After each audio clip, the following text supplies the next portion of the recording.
All right. Before we begin, I'd like to acknowledge that we are situated today on the traditional lands and unceded territory of the Anishinaabe Algonquin people, and we acknowledge the enduring presence of all First Nations, Métis, and Inuit on this land. For those who don't know me, my name is Sylvie Jason. I'm the International Projects Coordinator at Carleton International, where I oversee all research mobility programming at Carleton. And that includes coordinating the Globalink Research Award, or GRA, for the university. And I'm joined today by my colleagues at Mitacs. That includes Anna Boyka, who is the Business Development Advisor and works specifically with Carleton researchers to assist with applications to Mitacs, as well as Etienne Pinault, who manages the whole GRA program at Mitacs for all universities across Canada. So Anna will begin the presentation, then turn it over to Etienne, and I will add some information throughout. But before I turn it over to the Mitacs reps, I want to point out that there's a common assumption that I find at Carleton that Mitacs is only industry oriented, or it's only for partnerships with industry and for STEM fields, but that's not the case. So the GRA is really for international collaborations between universities across all disciplines. So I'm glad to see that we have attendees from a range of disciplines here today. This is really for you, for everybody. And now over to you, Anna. Perfect. Thanks so much, Sylvie. Etienne. Oh, perfect. You knew exactly what I was going to ask before I asked it. Amazing. That's what you call synergy. So my name is Anna. So as Sylvie said, I'm a business development advisor at Mitacs, and my role is specifically supporting Carleton University in developing collaborations and using Mitacs programs to support those. So I'm just going to go over a couple of quick slides just to kind of give you an overview of what Mitacs is before Etienne jumps into the Globalink Research Award program. So the purpose of Mitacs is to empower Canadian innovation through partnerships. Our vision is to transform the world through Canadian innovation, and we do that by acting as a catalyzing force in the Canadian innovation ecosystem. Next slide, please. And so what are we exactly? So Mitacs is a national non-for-profit. We are funded by the federal and provincial government. And we have multiple programs that kind of fall into two distinct streams. So the one stream that kind of Sylvie mentioned that we're kind of known best for is the research partnership stream. So that's working with domestic and international partners on research-based projects that support solving an innovation challenge for a partner organization. We are able to work with international partners for that as well, and we've actually had some changes into how that works. So if you are looking to do partnered research with a for-profit or not-for-profit organization, please feel free to reach out to me and I can chat about that. But today we're focused on the second bullet point under that, which is the international mobility between academic institutions, which is what the Globalink Research Award supports. So while we used to be a mathematics internship program back 25 years ago, we have evolved and grown over the years. And so now we are discipline agnostic. We work across sectors and fields, and we can work with undergraduate, graduate, postdoctoral fellows, and recent graduates, as well as international students. Next slide, please.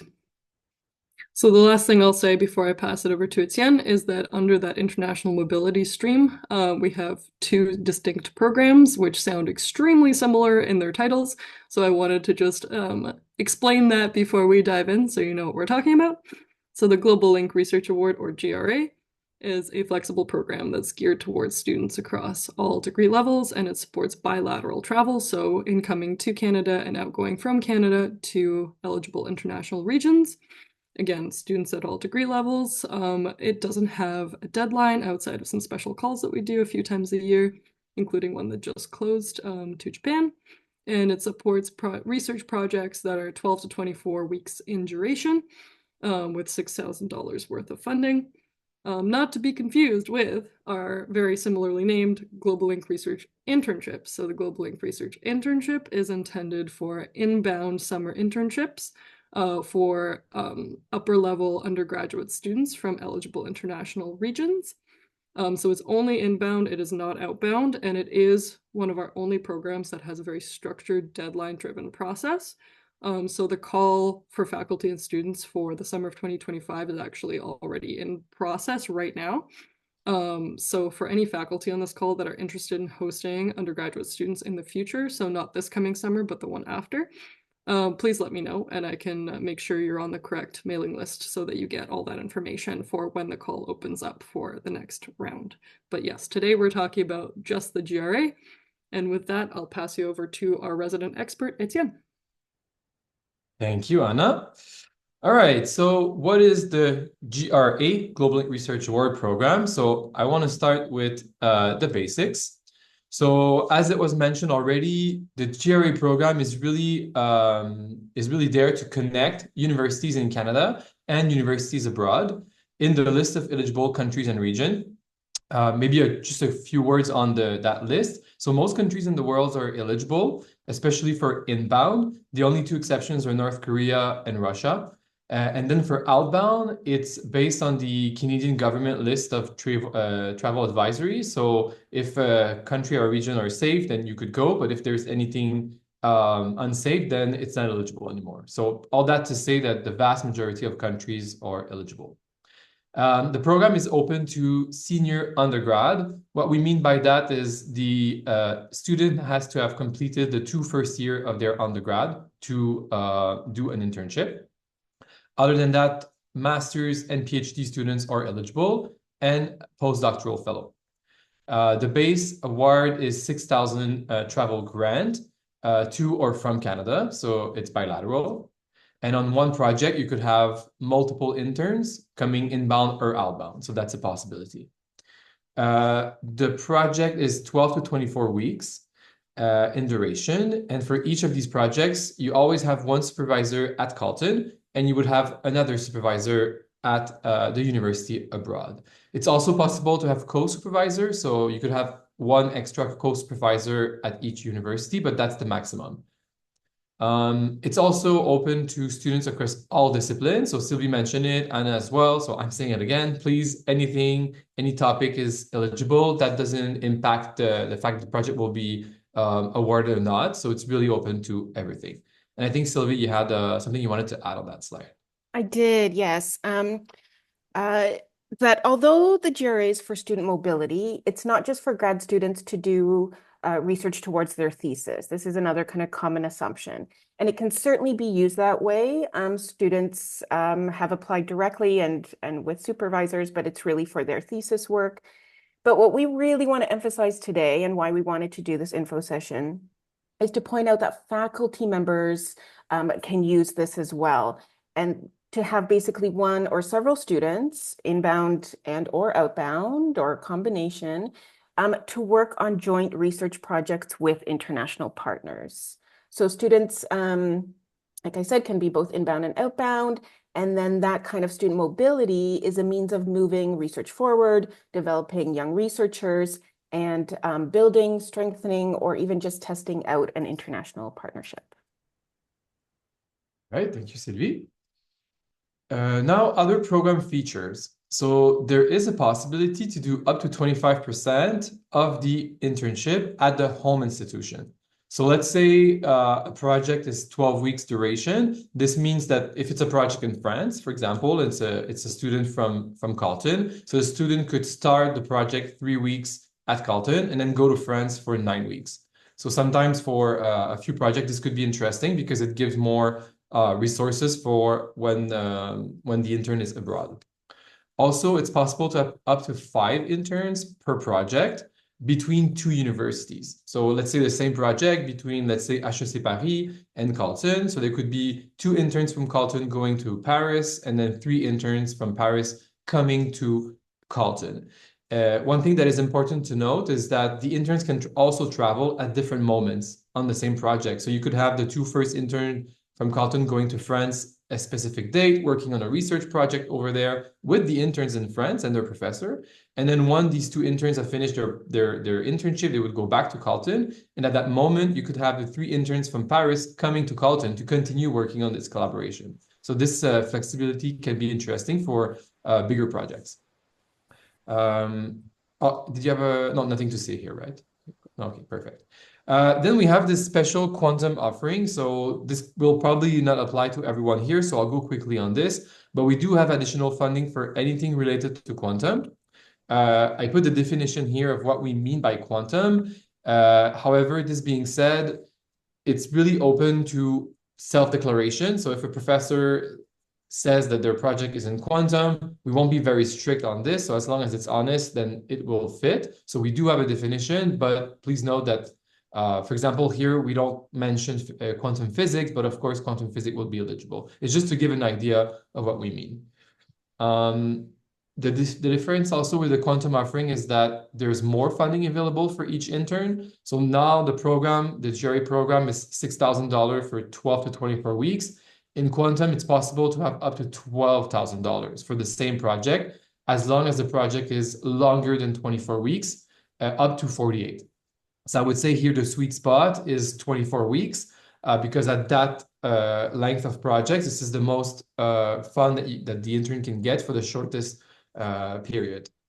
This is also open to all universities in the list of eligible countries. And as I said earlier, as a regular program, most countries are eligible with a few exceptions based on the Canadian government travel advisory. Now, in terms of the application process, so that's the application process for the quantum offering and for the regular GRA offering. So it applies for everything.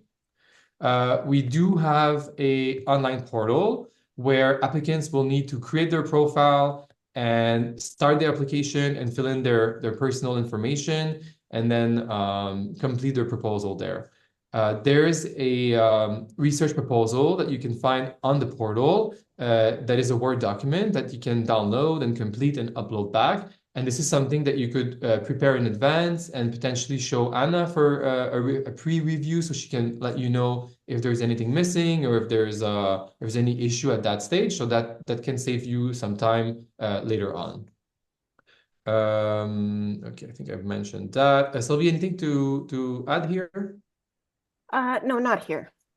Okay, and then maybe the final step, once the application is complete, all participants will have to approve the project, and then Anna will help coordinate to get the university signature, and then she will submit your project in the end. And correct me if I mentioned the process wrong, Anna, but I think that's the process, right? At Carleton as well? Yep, No? you're Okay, thank you. Then what is included in the research proposal that I was mentioning? That's the Word document that you find on the portal. So there are 3 sections. The first one is the proposed research. So it's pretty standard. You know, we ask for the background of the project, the objectives of the research project, timeline and tasks and objectives, and literature cited. So for example, if your project has more than 1 intern, this is where you would specify in the timeline of task and objective what each intern will do and when. That's a total of 3 to 4 pages approximately, but sometimes it can be a slightly shorter or slightly longer, but that's the average of that section. Then we have the benefits to Canada, because of course we're funded by the Canadian government and by province, so we want to see some benefits to our country. So this could range from an existing or planned collaboration between the participating researchers. The fact that 2 labs will collaborate will benefit Canada because it improves our research capacity, our research output. So that's positive. Also, there's a section about the significance of the project and how the project will strengthen our Canadian innovation capacity. And that's about 2 pages. Then the last section is opportunities for the intern. So we want to make sure that the project will also benefit the interns. So for example, we want to know how the intern will be supported in the research environment. So what kind of research team they will have access to, what environment, what materials, what kind of lab they will have access to. And then we also want to know about the interaction. So how often the interactions will be happening. So depending on the nature of the project, you need more or less interaction. Sometimes the professors are more involved, but sometimes they also involve their research team. So they have other colleagues involved in this supervision and mentorship. Sometimes there's a PhD student or a postdoc that will also be there. So all of this needs to be described here. And then lastly, the intern statement of interest. So we want the intern to simply describe why they want to participate in this project, how it's going to benefit their career, their academic evolution, etc.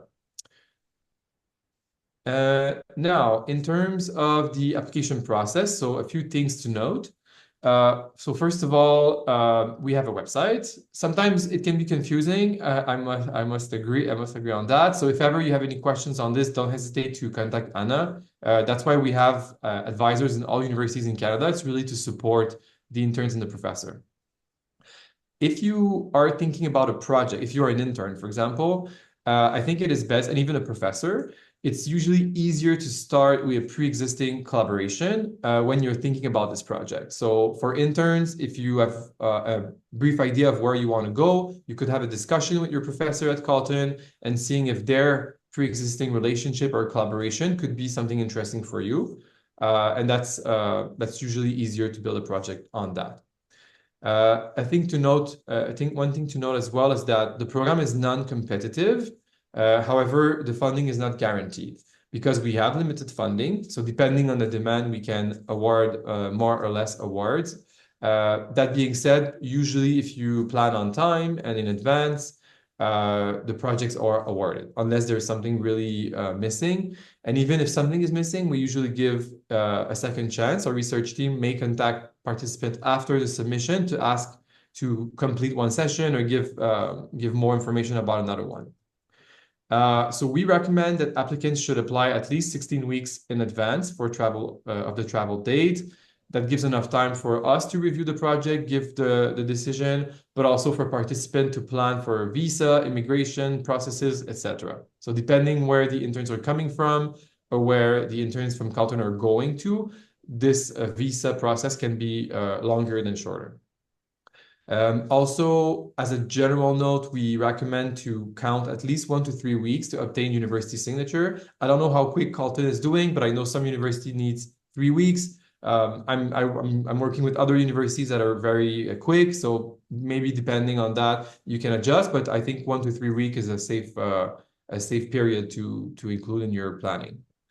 Also, we don't allow students to travel before we have sent the notice of award. Otherwise, there could be a risk that you lose your award if you travel before. Sylvie, I think you had something to add here, right? Yes, I do. First of all, we're very fast with signatures. Good. So yeah, definitely not 3 weeks. We're pretty good. We can actually even often do it within 3 days. Perfect. Yeah, so we're really fast. That's good. Yeah, but the other thing I wanted to mention is that at Carleton there is no deadline. This is an open call, but we do have a limited number of awards. Like Mitacs only gives us a certain allocation. And if we use these up before the end of the fiscal year, we will need to close the competition until the following fiscal year when we receive a new allocation. So prior to starting a new application, you do need to it's best to let Anna know that this is your plan. So then she can check with me if we have the awards. And if not, then see what the next step might be. But before even starting an application, it's good to just check in with us first, so you don't do all that work and then discover we don't actually have the awards to provide. Also, please note that like when you go to the Mitacs GRA website, it talks about matching funds. And different universities do things differently in terms of how matching funds are provided. In the case of Carleton, faculty members are not required to provide matching funds. This is already covered by OVPRI automatically, so you don't need to worry about that at all. That is not a faculty member responsibility or partner responsibility at all. And as of next year, there won't be any matching fund requirement anymore with the program because there will be some changes, but we don't need to get into that today. Okay, back to you, Etienne. All right, thank you. All right, so what happened after the project is submitted? So our official timeline is 10 to 12 weeks. However, this being said, depending on the year, depending how much volume we're getting for other programs, it may be sooner, but I think it's safe to count 10 to 12 weeks. Then we ask that we provide a letter, we call this the outcome letter, indicating whether your application was successful or not. But as I said, usually it's the case, it's successful. And then at that stage, our grants team will request a completed international pre-departure form and acceptance form.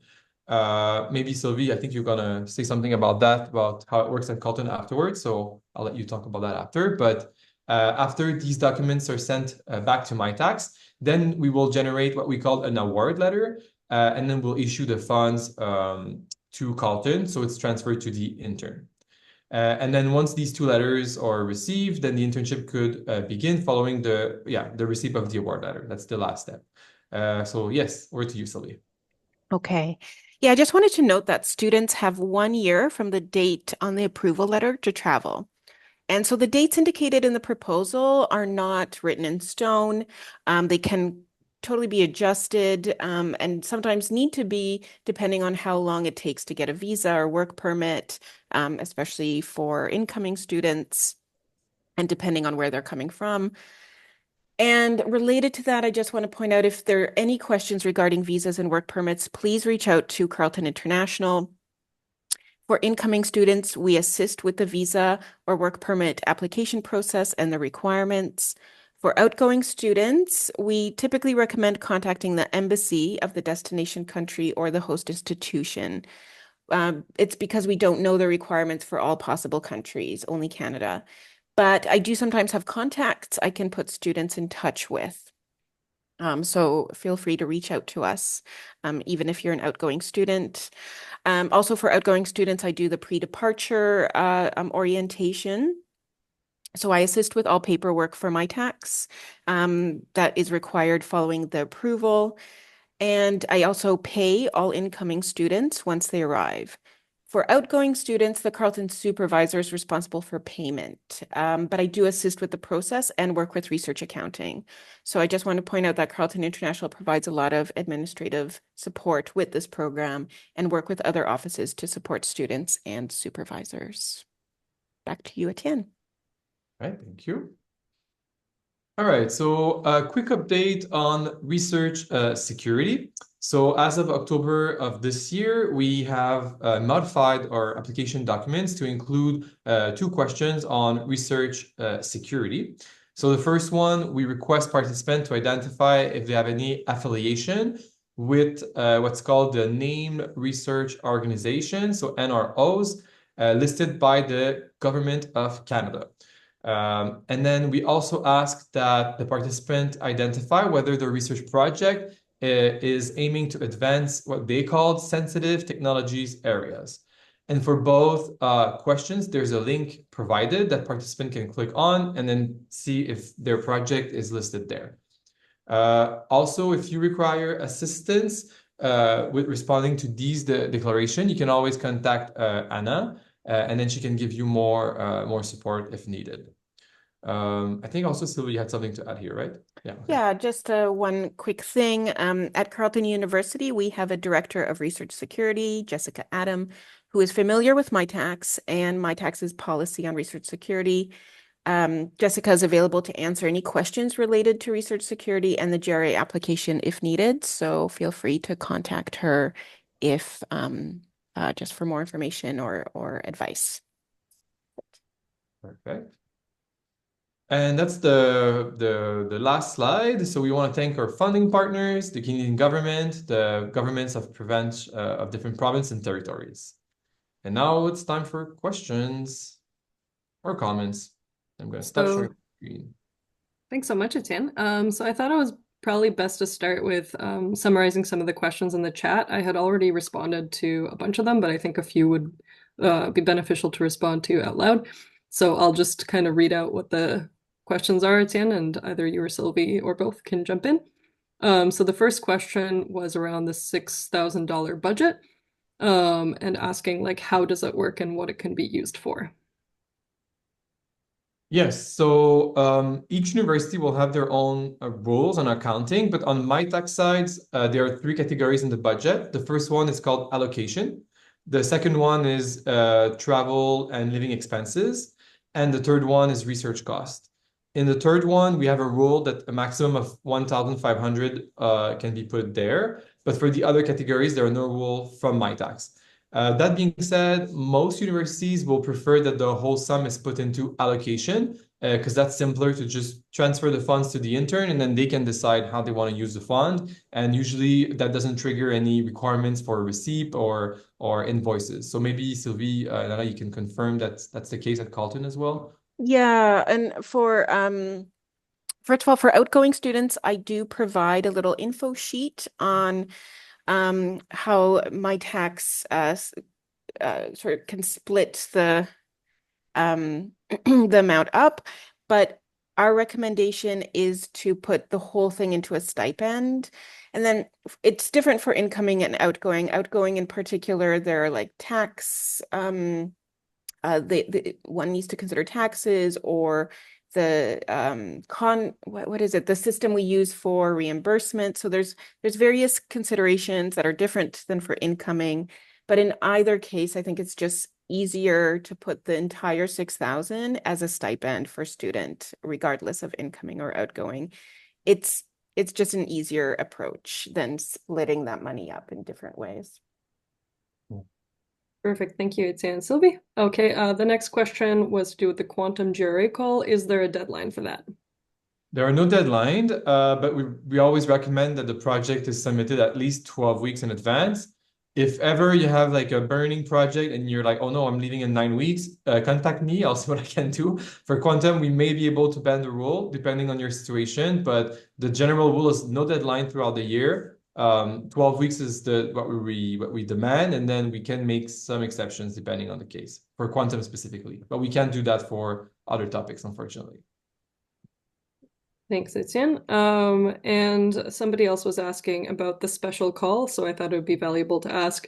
If you wanted to apply to a special call, so like the call that we just had with Japanese institutions through JSPS, but didn't get a chance, can you still apply with those international partners, or do you have to wait until the next call?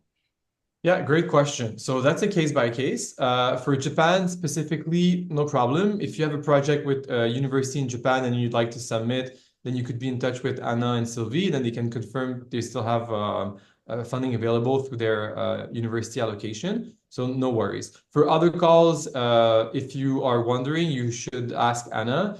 And then if Anna's not sure, she's going to ask me. So, so it depends because, you know, for GSPS, it's a nationwide organization that includes all universities in Japan. They have a very specific program and specific set of dates. But of course, all universities in Japan are also free to develop projects outside of that partnership. So that's why for this specific call, it's fine. But other partnerships we have are more small, so they would want to know who comes in their walls. So if it's not through their official call, then they may not want any other interns to come outside of it. So again, case by case, Japan, that's fine.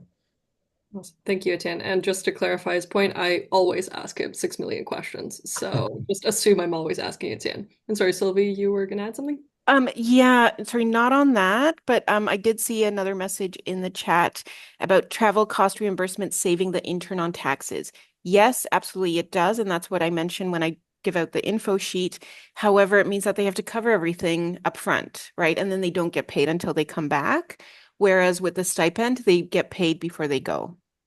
So it really depends on how they want to do things. If they have the funds to cover their whole trip and wait until they come back to get it reimbursed and then exactly save on taxes, then they're welcome to do that. But if they just want the money up front, even if taxes get taken off so that they have it before they go, then that's up to them. Again, we have a recommendation, but there are options and students can really choose on what's best for them.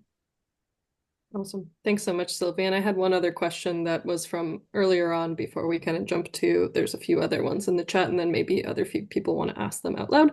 But the last question I had that was collated was, can a company be involved in a GRA in addition to a host institution? Yeah, that's a tricky question. So if the project is through GRA, this means that the internship has to be happening full time at the other university. Now, that being said, it's possible that the project, let's say again, I'm taking my example from HEC Paris, it's possible that a company is providing data. If that's the case, no problem. They're providing data. It's to their it's from the company, but then the internship's happening at HEC. There's another case where the research project at HEC Paris will benefit the industry. But again, the whole internship is happening at the university, so that's also fine. What is not authorized if it's for the intern to go work in the company and do research over there, because in that case, then it wouldn't be eligible. So that's how it's a little tricky. So if you have a specific case, you can give Anna more details, and then we can look on if it's eligible or not. Thanks so much, Etienne. And then I had another question from the chat. Can additional support be given to the incoming or outgoing student from the host university? Sorry, can you repeat that? So I think it just is asking essentially, can students receive additional support on top of Mitacs from either the home or host yes. university? Yes, absolutely. Between you and I mean, you and all of us, $6,000 is not enough to cover an internship abroad, whether it's in Canada or in most countries in the world. So yes, absolutely. If you have access to other funds, that's even better, because that could cover, then it could cover everything during your internship. Perfect. Thank you so much, Etienne. That's it for the questions that were in the chat. And thank you to my cat who's making a lovely appearance on the screen right now. If anyone else has any questions, please feel free to raise your hand. And I see Adam. Go ahead. Hi, good morning. Thanks all three of you for the presentation. That was really informative. I actually want to riff off of the eligibility comment. In the Mitacs corporate plan, there's a whole bunch of international partners that are listed that are neither universities nor are they companies. They would be what you could call institutional research organizations. So I see in France you have CNRS, and in Germany you have the Max Planck Society. So these somehow non-university but also not companies, are they eligible for this program, for the Globalink program? Yeah, great question. So for the research institute or centers, you're right, we do have a specific partnership with some of them, and they're not university. However, they are research centers that will fit certain criterias. So the research, for example, has to be public, there have to be professors working at the research center, and it has to be not for profit. So if you have a research center that you'd like to do an internship and you're not sure if it's eligible, we have a form. Hey, bureaucracy. But we have a form that you need to fill in. It's only like 4 questions, and then send it to you can send it to Anna and myself, and then I'll ask our programs teams to vet the research institute. But for example, NASA, if you want to go to NASA, I'm sure we can make it happen. I know CERN, for example, in Switzerland was vetted as well. So there's a lot of, especially in Europe, there are a lot of this kind of like public / affiliated research center with universities. In France, there are a lot as well. So if it's the case, yeah, it's potentially eligible, but it's a case by case. Do you have an example? That's really helpful. In mind? That was good, thanks. Yeah. Okay. No example in mind? No? I have a few examples in mind, but I think they've been covered, so it's totally fine. Maybe just while I have the floor, because 24 months or 24 weeks, I apologize, is past the standard tourist visa. Would there be support from Mitacs on visa considerations for countries where an individual wanted to stay longer than the standard 90 days? Yeah, so on immigration, Mitacs is really not involved, whether it's inbound or outbound. For inbound in Canada, it's not legal to give immigration advice unless you have a specific certification. We don't have that. And for outbound, a bit like Sylvie said, it's so different from countries to countries, and it's ever changing. So it's not possible for us to keep track of all the possibilities. So it's really up for the interns to reach out to the consulate or the embassy and see what's the best visa for them for their project. So unfortunately, I can't have all that. Yeah. Thanks so much, Etienne. There is another question from the chat that I wanted to read out for you. Do you have a sense of the range of accommodation costs / options that might be available for this kind of an internship? And do faculty usually find housing for interns? I can jump in and provide info there. So basically, interns are treated like visiting scholars, like any other visiting scholars. So unless it's in the summer, unless they're visiting in the summer, there is no on-campus housing. We provide information on off-campus housing searches, but it is really up to the interns to find their own accommodations. If faculty can help, want to help, you're welcome to help. But it is really the student's own responsibility. We don't have any housing options that we provide or anything particularly special for GRA students. I know everybody's just dealing with this issue. But I mean, I can, if they reach out to me, I can give some suggestions, or I have a few kind of options that previous interns have pointed to me as like places they liked to stay at. So I can always pass that along. But typically, in terms of the kind of general information I provide to students, to visitors, it's basically just places to search.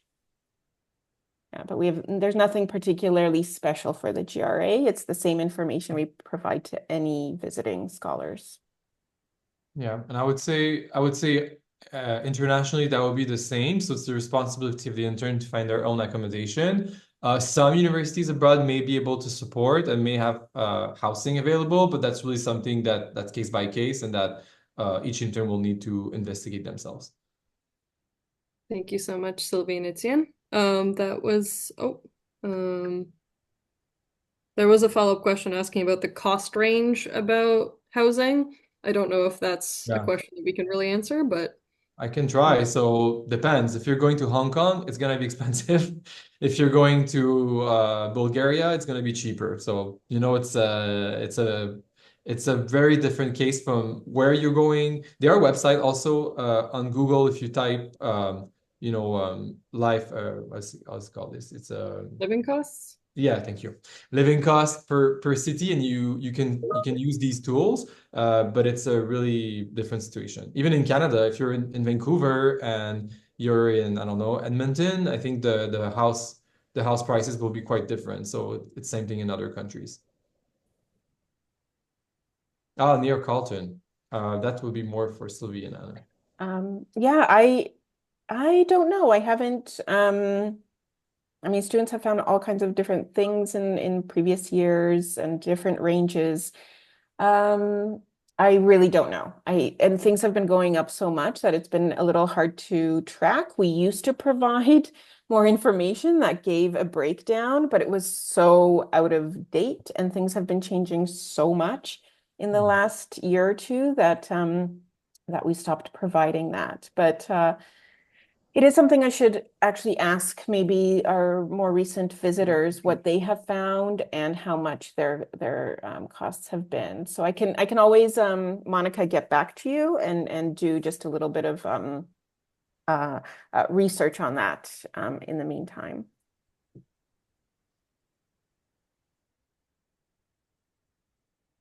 Oh, and it says, got another, can the students be accommodated in student residence at a reduced cost? So residence is only available for visiting scholars or visiting student researchers between certain dates. So only in the summer. Basically, once all the students who live in residence throughout the academic year leave. And then it's kind of treated like a hotel. So I think it's from mid-May to mid-August. So if any interns are there during that period, then yes, they are totally, they can go through student residence. But a lot of our visitors come in other times of the year. So in that case, the student residence is not an option for them at all. And I don't know how much the residence cost compares to off-campus housing. I do think it is better. But again, I don't totally know the cost of off-campus at the moment. But like I said, the residence is really only available between mid-May, mid-August. It's a very strict timeline. So, I mean, I know a lot of you profs here host Globalink Research students under the Globalink Research Internship Program. different from the GRA. And those come in the summer, and therefore I always point to residence as an option as long as it fits their timing, maps onto the residence timing. But otherwise, GRA, I have students usually coming at different times, often not in the summer, so that's less of an option. Thanks so much, Sylvie. And based on a comment and also the fact that I've gotten a message about this before, if faculty or students who kind of know about this program are subletting a place or know of somewhere that is available, would it be helpful for them to share that information with you or not? Sorry, Anna, can you repeat that? So in a situation, let's say like I've had a faculty member reach out to me before, or students who've been aware of places that are available to kind of sublet at weird times, so could potentially be helpful for a GRA intern. Would that be information that would be helpful to share with you directly? Oh, absolutely. Yeah. Perfect. Definitely.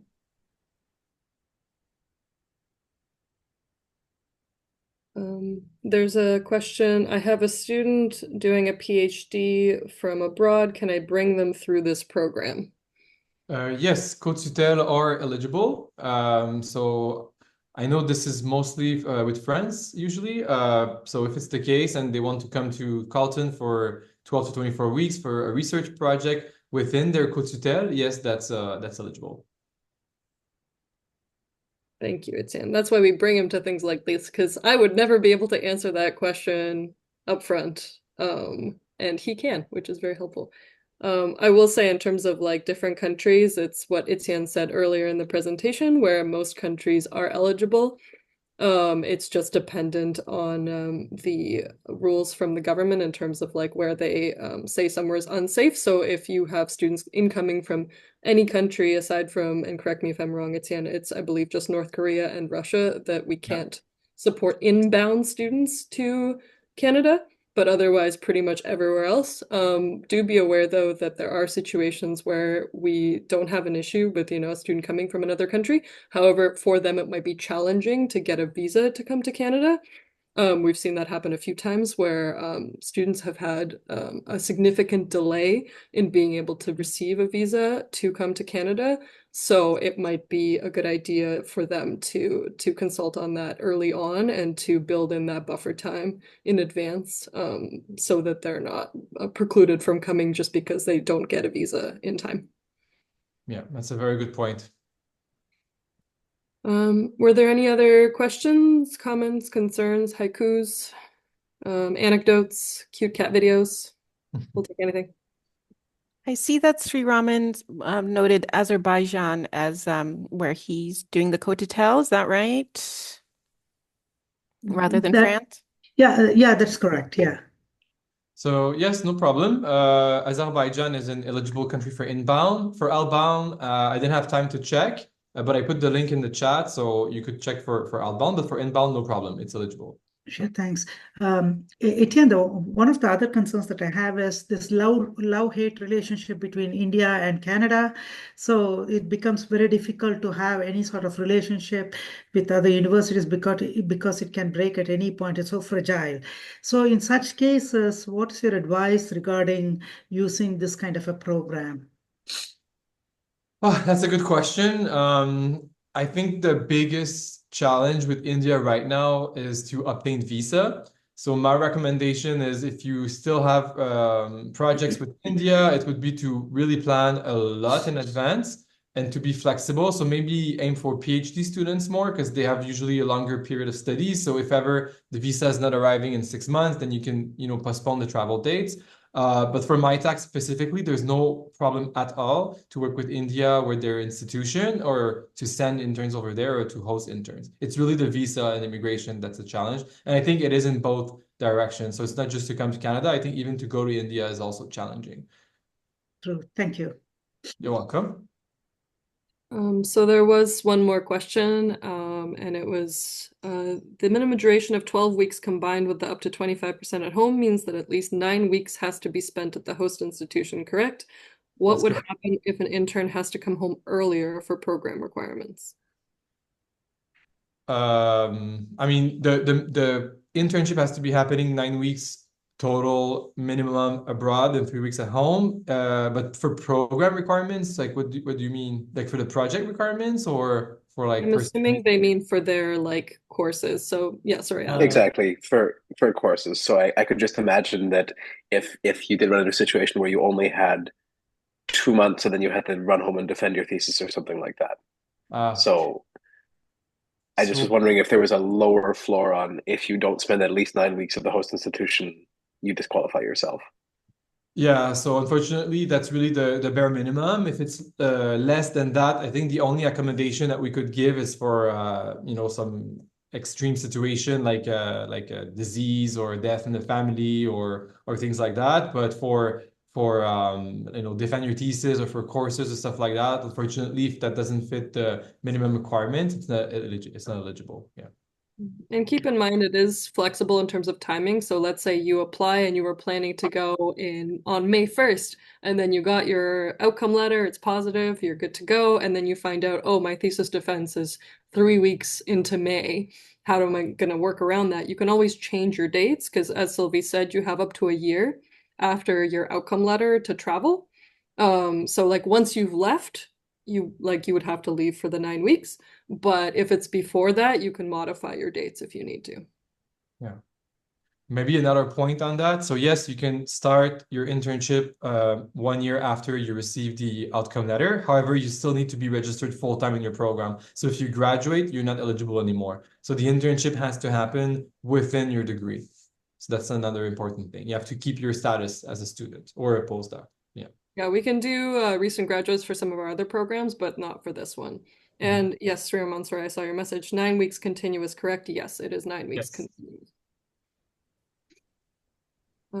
Perfect. Were there any more questions? Otherwise, I think we're probably good to wrap it up. Sylvie, any last remarks? No, just thank you for coming, and I hope we answered all your questions. And if anything else comes up, please reach out to me, reach out to Anna. We're available to answer any questions, and hopefully we see some applications coming in. That'd be great. Thank you, Awesome. everyone. Thanks, Bye-bye. everyone. Thank Have a great you. rest of your day. Bye. Thank you. Thank you, Anna. Thank you. Thank Yeah. you. Thank you, Etienne, and thank you, Sylvia. Bye-bye. I was able to make it, Sylvia.